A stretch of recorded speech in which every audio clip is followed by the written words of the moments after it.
Richmond Bridge is burning down. So I heard Richmond Bridge. There's a fire downtown Shockoe Bottom. Big fire. Happened about 2 hours ago. I just read the report. It's out.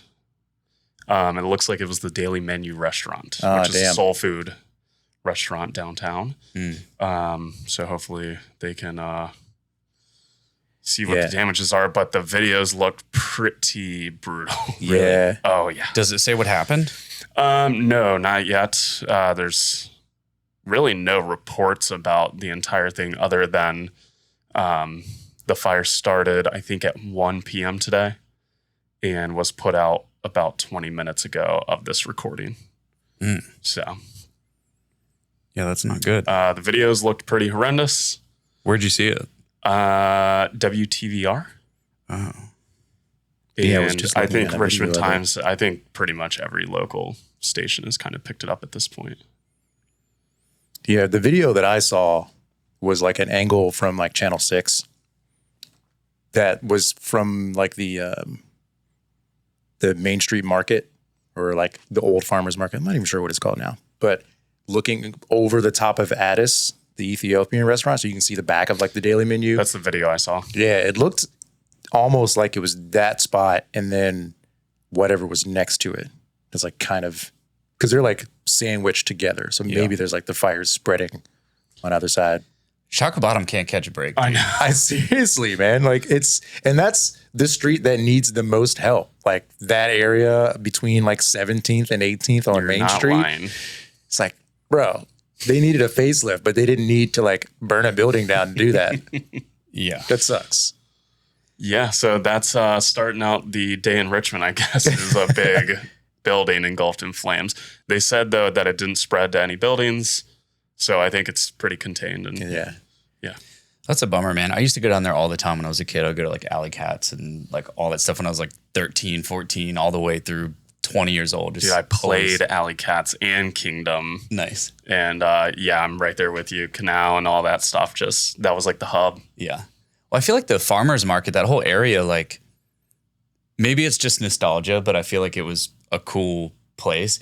And then they renovated it, made it look much nicer. And I feel like now nobody uses it. Well, that's the problem. It's just not used. Yeah. You know, like it was like a really cool and fun spot. And I feel like night markets could be a cool thing. Like I've been to Raleigh and North Carolina and a bunch of other places where they do night markets in these places that aren't really used.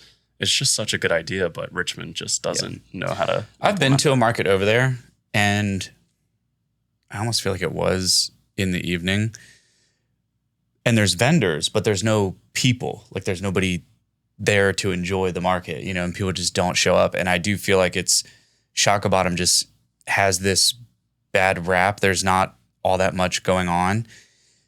If you go just barely further though, and you go into Rockets Landing, it's like starting to pop off, you know, it's like actually becoming a pretty cool area. It's almost like Short Pump down there in a way. It's kind of a bummer that I remember like nostalgia being correct that the farmer's market was a poppin', busy, always a lot of foot trafficked area.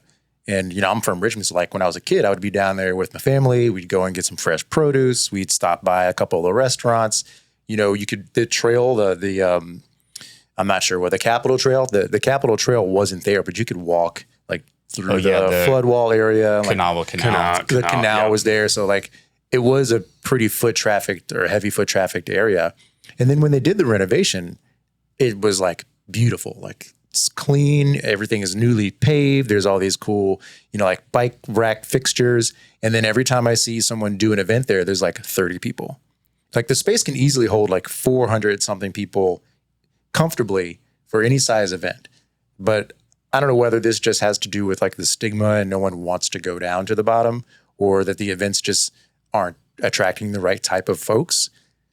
It's always been disappointing to me because I'm like, it's such a cool area that could be used for something, you know, cool, like an event or a night market. I think a big part of it is there's not a lot of green spaces. Like if you compare it to the Fan and the Museum District, there's stuff going on during the day, right? There's people hanging out at the BMFA, laying in the yard. There's people at the park. There's people around the lakes in Bird Park. So people are almost like encouraged to be outside and do stuff in the middle of the day.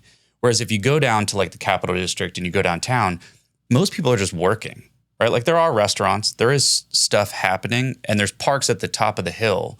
But I think Shockoe Bottom and Capital District, it's just people working, especially in a lot of these high rises and stuff. And you got big corporate companies down there, right? You got SunTrust, you got Dominion, you got all that. And there's nothing really happening, at least like on the streets and on the sidewalks during the day, really. So I think what happens is everyone is there working during the day. They take their lunch break. Maybe they walk to, the Capitol Grill, or they walk to the coffee shop like Sefton or whatever. And then they go back to work. And then when they're off work, they leave. They go home. They go back to Chesterfield, back to Henrico, back to Short Pump. And then people come out at the end of the night, I suppose, like come out in the evening and stuff, really just on the weekends. But then what happens is they shut down the streets and they give it this like vibe that people think is not great. Yeah. You know? And there are kind of some junky restaurants and just kind of some That's true. It really hasn't evolved with the rest of the city at the same pace, like unfortunately so. Because the area is cool, it's vibrant, it always has been like a cultural hub for that part of the city. But you're right. I used to live in Churchill, up on 25th, and going down Broad Street to get to the highway, if I wanted to get on 95 or if I wanted to get to the other side of downtown, I would have to go through there. And like clockwork, Thursday is not so bad, but like Friday and Saturday, 18th Street between Main and Broad is blocked off, and there's just people kind of walking back and forth, which is fine. But that like spills over into like the later part of the night, and there's like people like congregating in like different areas. And again, I get that that's like the place where people want to go, but it's just kind of a repetitive and repeating, like, what do you call it? Not a circumstance, but a side effect of the way that area is like designed. Those people want to go there, and that's one of the few places where like Black people, people of like different ethnicities can like go and congregate together and listen to music and go to like Black restaurants and go to like Black nightclubs. But that's the result, is it turns into the kind of a shit show. And that's a turnoff for most people. Even when it's not happening, you're just like, well, this is the area where I'm pretty sure I don't want to spend my time if I'm going to go out. I'd rather go somewhere else. Well, I also think, I guess the thing that's like not really said is that we just don't have a great downtown. Like if you think of, and there are cool things happening like Rockets Landing. I do think Kanawha Canal is cool. We talked about Browns Island and what's happening there. Like all that stuff is cool. But when you get to the inner downtown piece, it's just junk, you know? And when you think of other downtown areas, we've talked about Austin before, like downtown Austin is sick, you know, and you can go and find a cool rooftop place to go to. And like, there's just cool stuff happening, you know, and there's people hanging out, there's stuff going on. Yeah. And there's just whatever is going on in Shockoe Bottom isn't great. It's not good. It's not great. Yeah. It's a bummer. Yeah, it is. And of course, seeing something catch on fire there, just it continues to add to like the not being able to catch a break. Right. Yeah. Yeah. It's funny. You're talking about going down there when you were younger to like the clubs and everything. It definitely had like my 18 and up years in that on Main Street or on 18th Street at like Tiki Bob's when that was there. Oh yeah. And like Have a Nice Day, which like great memories, but like looking back, I was like, yeah, it's just a shit club. Like you didn't really have any other options, but it was cool. You know, it was something to do back then. Yeah. And for me, like, dude, I was going down there when I was like 15 playing at Alley Cats, and it was like the hardcore scene was down there. But then after we got done playing, it was like the stigma of like, we got to go. We got to go. Like it's getting late in the night. We now have to leave. And to your point, you know, they shut down all the streets. There's a heavy police force, and it kind of just like puts people on edge down there. It doesn't make people feel welcome or want to stay. And it's just, we do have not the prettiest downtown. Yeah. And then they put a lot of time and energy and, you know, money into the other parts of the city, you know, like right up the street, Churchill, Chimborazo, Libby Hill Park, great places to hang out, bunch of cool restaurants, like great neighborhoods. And then, you know, across the river, you have like Manchester, and Manchester is exactly like downtown, kind of neglected, a little behind the times, not a lot of new development, not a lot of shops, not a lot of restaurants. But then, you know, other side of like the downtown area, you have like Scott's Addition, which is like full of new things. Like every month or so, there's like a new residential building or a new restaurant opening. So it's seemingly like, all right, they're picking and choosing certain areas to really invest in and neglecting the other ones, which I can understand if there's like a long-term plan for it, but it just seems like these are the few areas that are neglected are continually the ones that just get overlooked when there's like new development and stuff in the city. So, and I think what it takes is a group of people willing to take a risk. You know, you kind of have to have the trailblazers that are willing to create something worth it at the risk of it not succeeding, even if it's a great idea. There are cool things downtown. You know, one of the places that I go pretty frequently, probably a handful of times per year, is Sefton Coffee Co. And they have these really cool basement shows, and they bring in all types of different diverse artists and stuff. And if you walked by there during the day, you'd have no idea that they do that. It's just like a cute little coffee shop. But then they kind of have this ancillary space next to it where you go and like you can hang out and see good acts and stuff. And it's always an evening thing. It's like small, cool, intimate group, like really, really cool. So there are people doing like amazing things in that area. But it's kind of that same thing where they deserve more love because what they're doing is so cool, you know? And it's like, if they were doing that in a different part of town, you wouldn't even be able to get tickets to the thing. Yep. You know, be sold out, be like nowhere to park, foot traffic, like the same complaints we have about like Scott's Edition and like the fan sometimes. Like, it would be like that if there was just more support behind it. Do you think those companies like Sefton, do you think they're keeping it low key for a reason? Probably. I mean, in a way, you know, I think it's the ongoing balance of how do you make something feel intimate, grassroots, authentic, without it becoming, you know, I'm not going to name names. Like, I don't know, without it becoming something that's not cool. Yeah, 100%. Yeah, I don't know. You know, I would imagine it's intentional. Yeah, because it's cool to know about those things. And, you know, like Grandstaff and Stein was one of those places where you could go downtown and feel like you're in a different city or just like transported into a different world. And it kind of just got overplayed. I think a lot of people started complaining about their drinks and food and the quality, and that kind of fell apart. But it is nice to like find a place and just kind of let it chill. Yeah. And not really let it explode on the internet. Yeah. Because those are the real hidden gems of the city, you know? Yeah. So. Or you need the opposite, right? Because Kava Club just closed. Yeah. And you could say like, oh, well, they just chilled and kept it low key. And they kept it way too low key. This is a perfect segue because, you know, this is something I wanted to talk about. Yeah. Mike, you're a marketing guy. For me, I don't think Kava Club really excelled in marketing or advertising. Do you kind of agree with that? 100%. Yeah. 100%. You know, like the thing about Kava Club, you have what's called like the 5 stages of customer awareness. And like a huge mistake that people make is they assume that you need what they offer. So I think especially when you have like a themed restaurant, you know, you have to make it obvious of why would someone come there. And I don't think they ever nailed that mark. Yeah. You know, so like they didn't take a market that's unaware of why would you go to Kava Club? What is Kava? Why would I be interested in this? Why do I need this? And they never really made a clear statement of why you would do that. Yeah. Yeah. So it's almost like, because what was it? Big Wife's Mac and Cheese, the owners of Bookbinder. Did that close? It closed.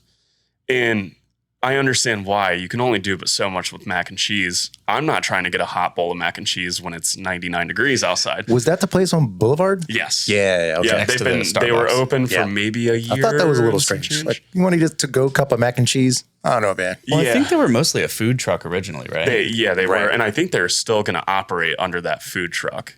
But it's the same owners as Bookbinder's Steakhouse, so I think they're going to be all right. They'll be fine, yeah. But it's like, is that too much of a niche? Like, is Kava Club, were they too much of a niche? Like, should they have done coffee and had kava on the side? Or, you know, like, I don't know. That's yeah, I guess it's tricky because it's a unique and niche product, like kava in itself. And to brand an entire restaurant, around a product that is niche and mostly unknown and unfamiliar is a risk, but it also seems a little naive. It's like, oh man, we love this, so everybody else is going to love it. You didn't even tell, like to your point, didn't give the opportunity to the people that are in the community that know the space, knew the space before you guys moved in. It was a brewery called Cannon and Draw. Mm-hmm. They knew that area. this right outside of VCU, across from Jardin, down the street from Bovine. And you moved in assuming that people would just get it. A little bit naive, a little bit arrogant. And then you doubled down. You didn't like try to increase awareness, try to offer like carrots, like things that people are already familiar with and already enjoy, like good food, a nice atmosphere, and something else to drink besides kava. It just seemed a little disjointed. Like they just really missed the mark. 100%. Like the reality is so many people are sober curious. So many people could benefit from the benefits of kava if they knew what it was, right? Like there's a lot of anti-anxiety like properties of kava. And I'm not an expert on this topic by any means, but I know that just from my interest in like psychedelics and stuff. And they never talked about it, at least not to my knowledge, like never heard about it. Not a one. Didn't hear anything about it. It's like this. Here's how I think about it. Let's say you have an amazing personality. Like you're easy to get along with. You're great to talk to. You're super cool. Oh, thanks, everybody man. Likes you. Appreciate it. But then you show up like wearing the most bland outfit that like no one would ever notice. Like if you showed up to a party, you'd be the most standard guy in the room, right? That was Kava Club. Like It's like you had a lot to offer, but you kind of showed up in like a basic outfit and didn't really stand out. You didn't really say anything. You didn't introduce yourself to anybody. You didn't do anything. That's a good point. So it's like no one's ever going to get to know you if you can't get anybody's attention. Yeah, that's a good point. That's totally what they did. It's like they had so many opportunities. Like some people could have seen the place, heard about it, even stopped by, looked at the website, and you could have helped them understand why is our concept relevant to you? And if it was up to me, I would have doubled down on like sober curious and diet friendly food, like allergy sensitive foods and stuff. And it's like, there's a huge market there, right? Yeah. Like sober curious and gluten-free or vegan friendly or whatever types of foods. And that's your market. And then you appeal to those people. Then they come into the place and then you introduce the concept of kava. You don't lead with kava because no one knows what it is. Yeah. It's like so basic. Like it's such a basic mistake. And I'll tell you straight up, and this is, naivety on my part, which, I don't want to broadly assume that everyone views things or knows things that I do. But when I heard Kava Club, I thought they were talking about champagne. Yeah. Because Kava, C-A-V-A, is what I'm familiar with. Never heard of Kava, K-A-V-A. Think about that. Right? Like I heard Kava Club, I was like, oh, wine bar. Across the street from another wine bar seems a little risky, but you do you. And I was completely wrong. And I was never corrected. I still didn't understand what it was. There was nowhere to go to get information. There was no post about it. And I'm not going to go and do deep dive research on something I don't really have an interest in. Yeah. It's not our job to figure out what it is. It's their job to tell us what it is. Yeah. Exactly. And I just think they failed on that miserably. Yeah. I also think the area in which they're in is you're right across the street from Jardin. Very nice wine bar. You have Main Street Dragon, which is a noodle place that serves alcohol. You have Boulevard or Bovine that serves beer and burgers. And then you have like coffee shop, a nice little boutique coffee shop. I think it's important to play with the area that you're trying to, accomplish the business in as well. And I think they kind of missed the mark on that. That building, I see something totally different. I don't see food in it. I see something like a boutique, something, maybe it be a retail space or like a studio, something like that, maybe even like a yoga studio. I don't see food in that place, especially since Cannon and Draw like did not do well in that building because people were like, oh, it's a brewery. And again, they didn't really explain what they were doing either. Yep. So I don't know. Yeah. Yeah. A retail sometimes space. It's just the space, right? Sometimes it's the space because what's the other place we were just talking about? I don't know. I don't remember. Downtown? What or space? What was the space we were just talking about before this? We were talking about Big Wife. We're talking about... Yes, thank you. That space. The mac and cheese place, right? Because before that, it was Growlers to Growlers to Go. Yeah, that's right. So it's like kind of a weird space to be in. So it's like you could have a great idea and it just doesn't work. See, if you're going to be on Boulevard like that, dude, have a window. Like be a Starbucks or be like something like a fast food because people on Boulevard they want to be in and out, man. I'm not trying to stop and find parking and then get a growler or mac and cheese. Like, give me my growler through a window. Maybe they did have that and I'm not familiar. I'm not sure either. you got to be fast in that kind of environment, especially with the parking. Dude, especially with parking right there. Like that whole little triangle is crazy. And now you have Scott's Addition, dude. It's getting crazy. And now they're building up Diamond Park District and dude. Yeah. I think when I see these places like the mac and cheese joint and even Kava Club to an extent, I think in addition to them thinking that they're making a good decision about where they're putting their business and like, this is a sweet building, maybe it was a good deal. Maybe, it's like, thinking about the surrounding businesses that are already successful. Like, we're just going to kill it. I also would assume that they're interested in foot traffic and thinking that high visibility equals foot traffic, equals people just literally stumbling into your restaurant or into your business or whatever, which is usually not the case. Nowadays, it's typically not, unless you've got a flashy storefront, big giant sign, and your facade is really cool and attractive. But if I'm not mistaken, especially in the fan district, but most places in the city, like especially in Carytown, you can't have a crazy facade. You can't put a big sign on the sidewalk. Unless you're a vape shop. Right. Like you have to have like certain, unless you're a vape shop and you just cover your restaurant. Got that market. You cover your restaurant with like shitty like LED lights, which, sidebar, why is every vape shop decorated the same fucking way? They just, they nailed it and they were like, this is ours. But it's so bad. It's just the worst, like the Amazon Prime LED strips on the window with a giant flashing open sign and the brightest like fluorescent lights you've ever seen. Like, I just don't get it. You know what I've always said is that malls are attracted to the crazy lights. Yeah. I'm sorry. If you vape, it's not it's not a problem. Yeah, but it's the Las Vegas effect, I guess. Yeah.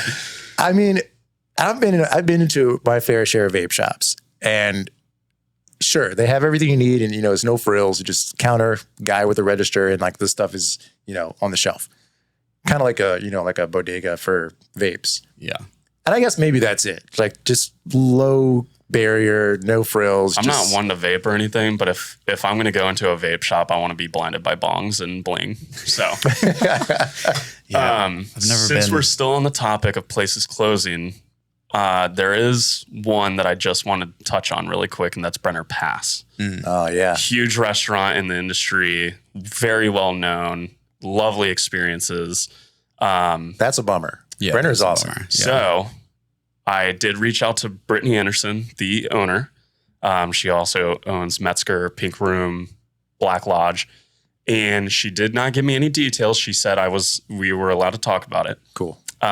She didn't give me any details except for it's not closing. They are rebranding and bringing in a fresher, entity into that space, which I personally, they've been there for 8 years. I love that idea. And I wish more restaurants actually did that instead of just closing. You had Picnic. Yeah. I wish restaurants would just say, we've been here for too long. This building may be stale. We got to come up with something just fresh. And I think that's what she's doing. I cannot wait to see it.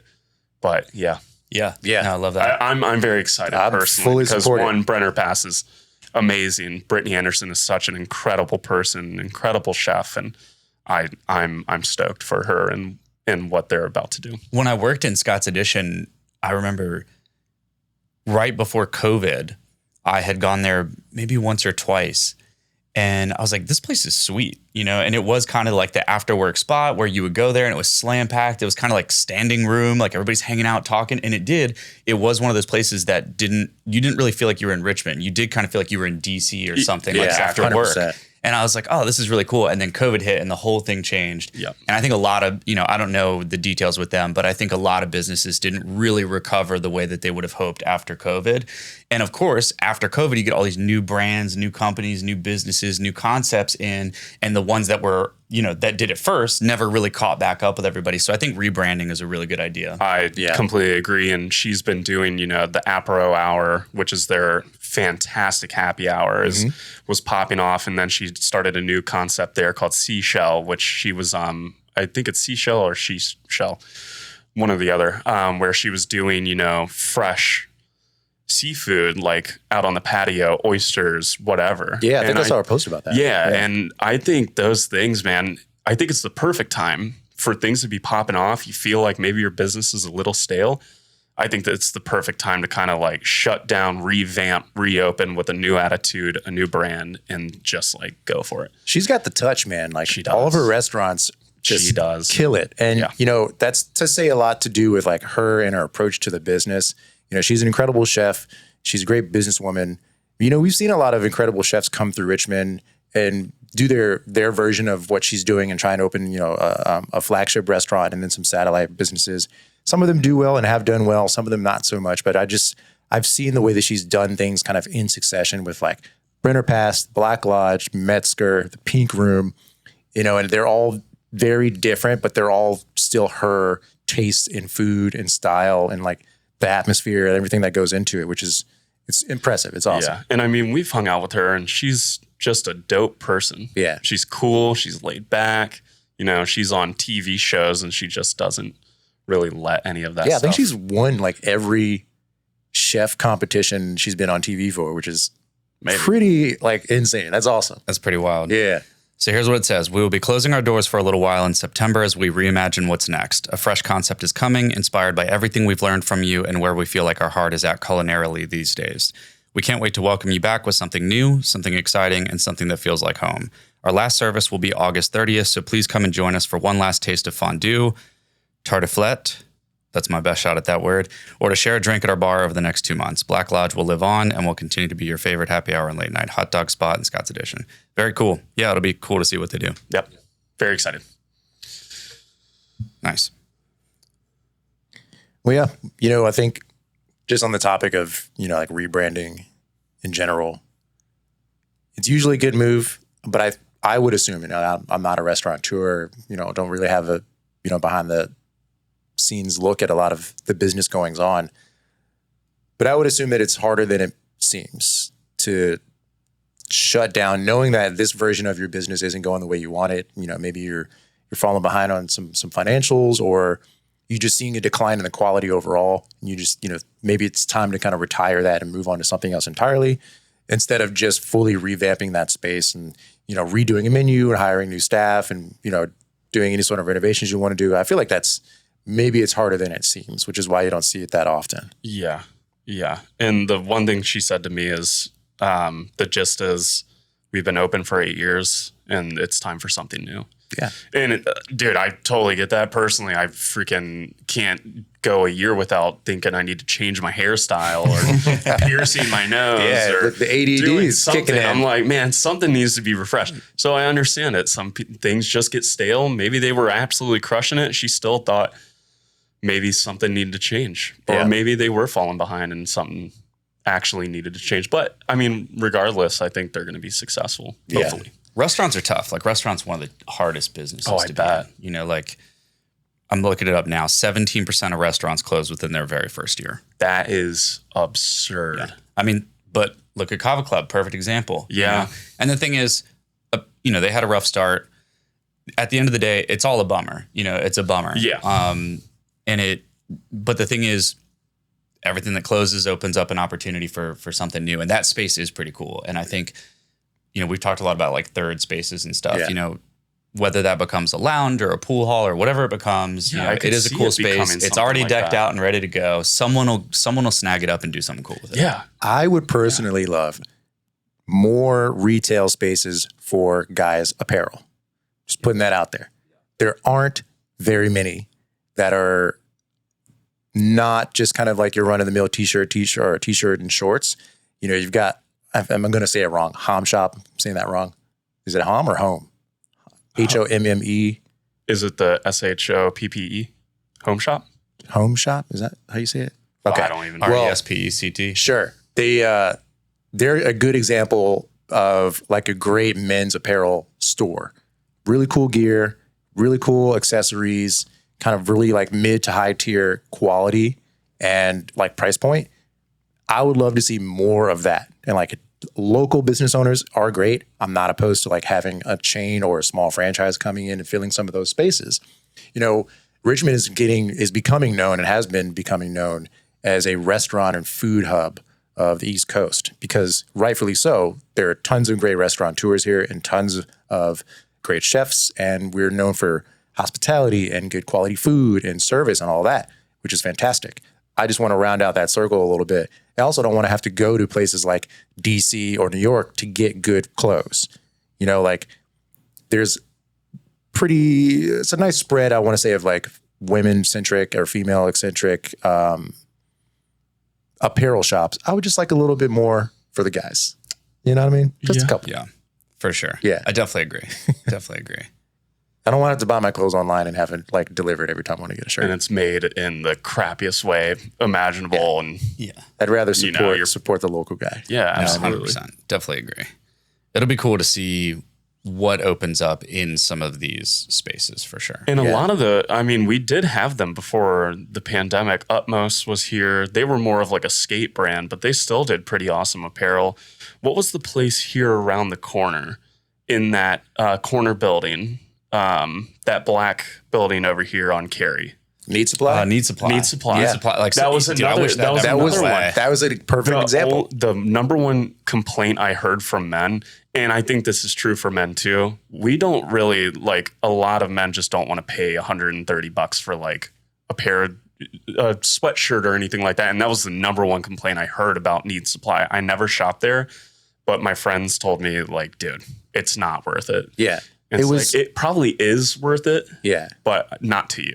It depends on the consumer for sure. Yeah. Like I bought a bunch of shit at Need Supply. It just depends on what people are into for sure. Yeah. You know, like some people look at the big oversized baggy stuff and they're like, that's idiotic. You know, and then other people I'm like, I love it, dude. Give me some chunky shoes. Yeah. Give me some weird heart sunglasses and whatever, man. I'll rock it. I don't care. So it's different strokes. But that's the whole point, right? We need variety and different places to go. There was a really cool shop in Carytown, right? And like nobody remembers it, which is crazy. But it was called Brick and Mortar.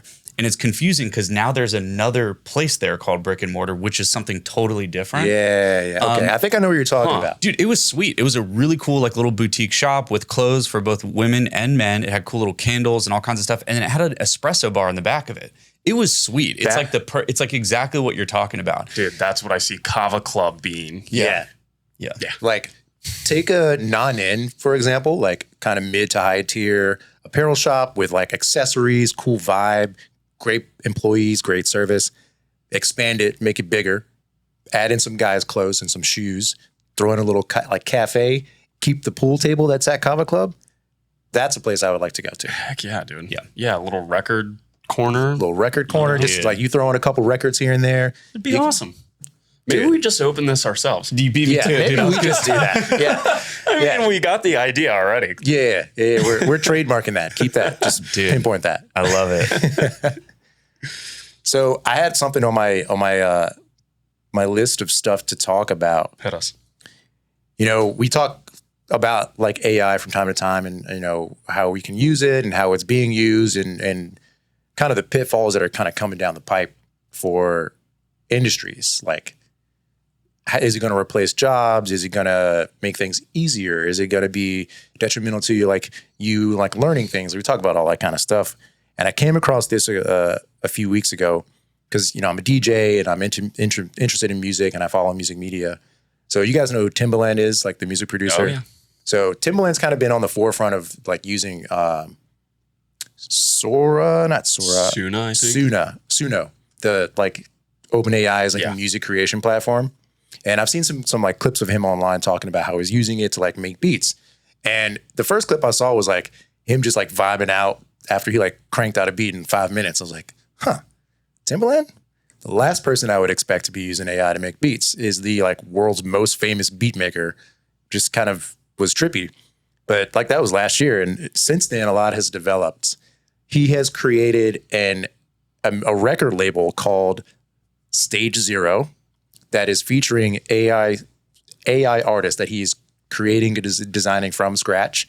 His first AI artist is called Tata, T-A-T-A, and it's an avatar, looks like an Asian girl with pink hair, and this AI personality has a song or songs that are going to be released on this AI specific label. And he's gotten a lot of backlash because you have real musicians that are looking at him as someone who is and was an inspiration and someone who pushed a lot of big artists to where they are now and like being so influential in the scene to shifting what seemingly is just his complete kind of motivation for making music and removing the artist from it completely. There was even a guy, I can't remember his name right now, but a guy came online to, it was another podcast, and he was like, yeah, I had a beat that I made from scratch, no samples. I put it on my Instagram, and Timbaland ripped it from my Instagram, put it into Suno, and then cranked out another beat and said it was his. And there's a clip of Timbaland talking about how he like reached out to him and saying that Ghostface Killah was interested in the beat. And the guy was like, I know Ghostface Killah. He never asked me for the beat. I never gave you permission to use the beat, yet you did it anyway.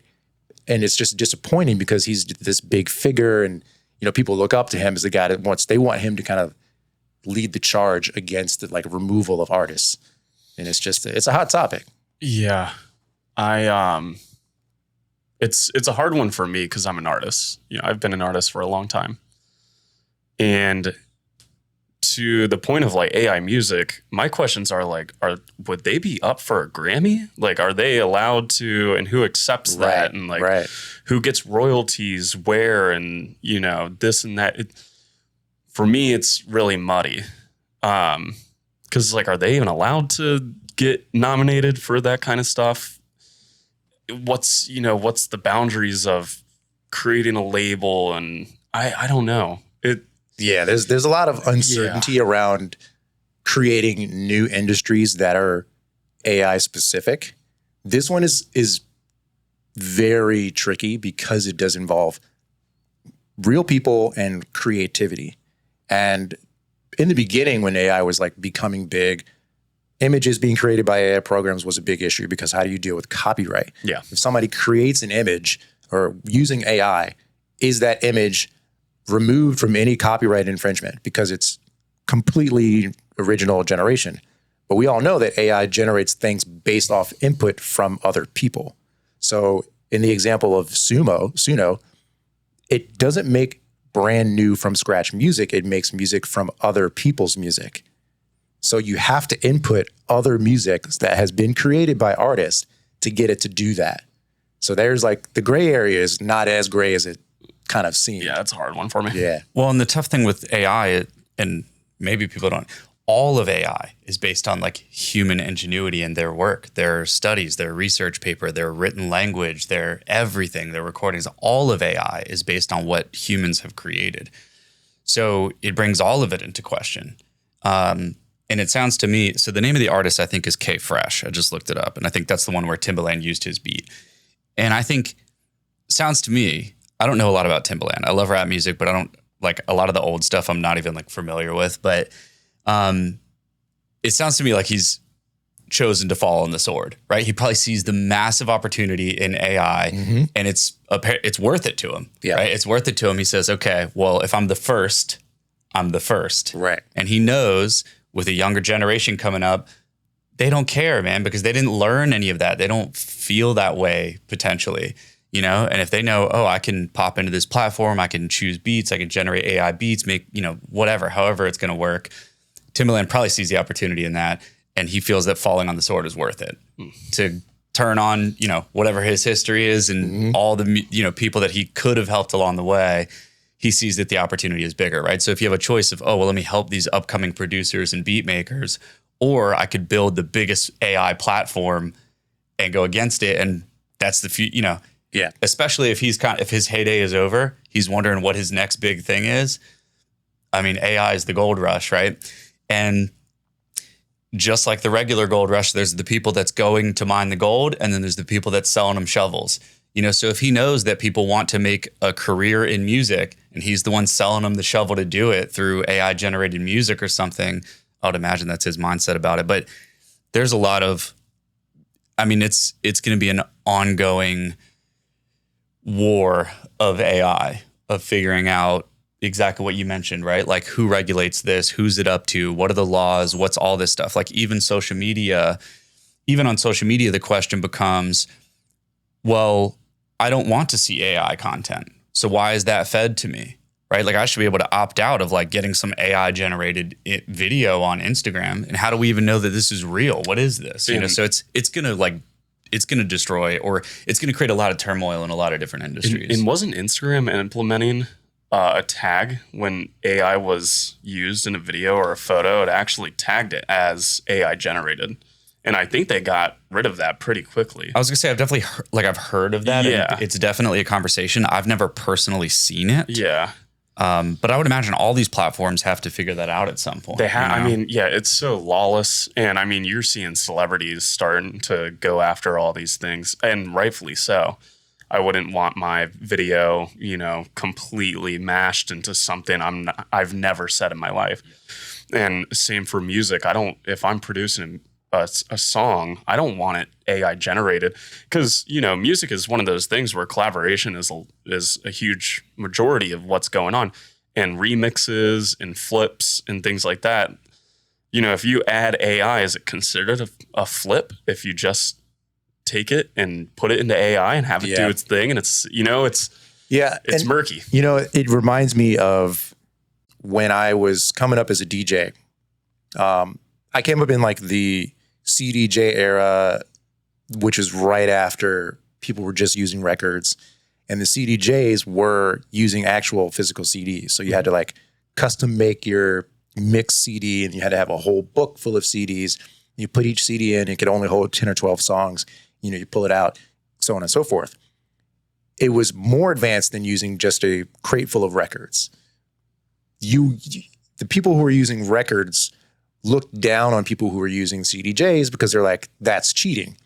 I can't hold, 15 songs on a vinyl record. I have to flip it. I can't just skip back and forward and start the song right when the song begins with like I can on a CDJ, so on and so forth. And then as I transitioned from the CDJs to digital, I wanted to just use my CDJs. I didn't want to use a laptop. I was kind of resistant to that because I was like, that's cheating. Using your laptop, you have your entire iTunes library at your fingertips when I only have like whatever I brought with me. So I'm like, we were repeating the like adoption and rejection of new technology. And you have a choice to make as an artist. You have a choice to make as anyone who has the ability to use it. You can reject it and you can continue to do things the way that you do because they work for you, or you can adopt it, at least investigate, be open to the idea that maybe this is a tool and not something that's changing things for the worst. Because the reality of it, and despite what Timbaland is doing, I do get that point. There's, layers to that conversation, but the reality of it, time's going to go in one direction. The AI is here and it's going to be here to stay, and it's only going to get bigger and more widely used. So do you decide to reject it entirely because you don't agree with how it's being used right now? Or do you be open to trying to figure out a way that's integrating it into your process as an artist, like a tool, another tool in your tool belt? One of the things that I did when I started using like my computer was I would create a playlist, but I wouldn't use auto sync. I wouldn't make sure that the songs automatically matched up, and I wouldn't organize it so meticulously that it made it too easy for me to DJ. So, there was always a little bit of challenge, and it made the outcome more free flowing, and, it was a different type of set that I would put together. And then eventually I just started using some more of those like tools. But the main takeaway was the tools eliminate the barriers for you to be creative. So if you are truly creative, you can be creative while eliminating some of the things that make it hard to do that. And that's kind of the way that I looked at the technology and, like sync or Q match or quantize or anything like that.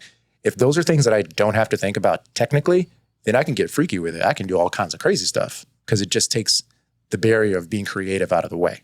So I don't agree with like taking other people's music, feeding it into Suno, and then calling the AI artist an original artist. That's crazy. Yeah. Full stop. He can recalibrate and like shift it a little bit, which I think after being called out a couple of times, he's doing that now. He's like taking a step back. I'm like, look, so what I really meant was this. And like I did this and I'm saying this because he's getting it from every which way. He's getting it from like Jay-Z's producer, like Young Guru, is talking about like this guy's ruining music for lots of artists. So there's definitely has to be like a bigger conversation about it. And that's what's going to take is somebody like Jay-Z and like big music moguls to do something. Because if it's just small DJs and producers and stuff, like who stands up for them? That's the question. Because because who's going to stand up for Timbaland is going to be tech billionaires. Yeah. Right. Mm-hmm. That can do just about anything. Right. Yeah. So the question is, well, who fights on the other side of that argument? And it has to be somebody with a voice. Yeah. And it's tough. And like, I have a quote here that's really interesting, just on the whole point of it's going to be an ongoing thing in AI.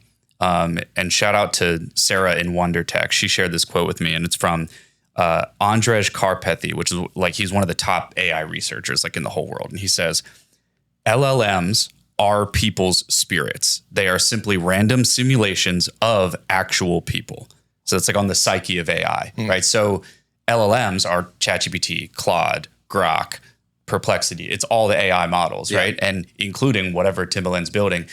So no matter what it is, the information has to come from somewhere, and it's somebody's work. And so it's either the people's that's work it is doesn't know that their source material is being used, whether it's music or a research paper or a book they've written or a lecture they've given.